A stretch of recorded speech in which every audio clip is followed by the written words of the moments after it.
Welcome to the Slop Temple. We pray this video helps. You begin by confirming system compatibility and signing into your Microsoft account. This ensures licensing and automatic updates. Once done, decide whether you need Microsoft 365 for continual updates or a standalone PowerPoint license.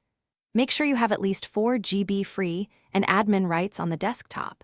Without admin access, the installer will fail. Click the installer you downloaded or open the Microsoft Store. This first action starts the download and prepares the system for installation. You run the installer as administrator so files can be placed in Program Files and the Start menu shortcuts register correctly.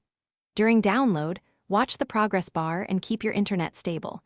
If you're on metered data, pause and resume when on Wi-Fi.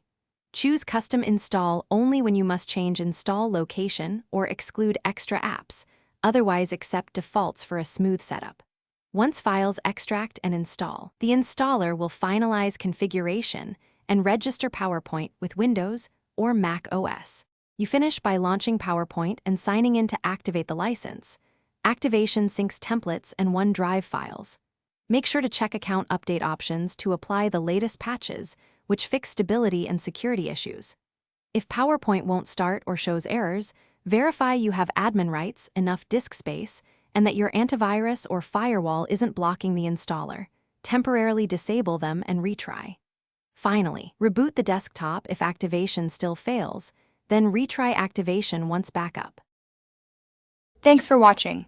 Consider subscribing if we helped you.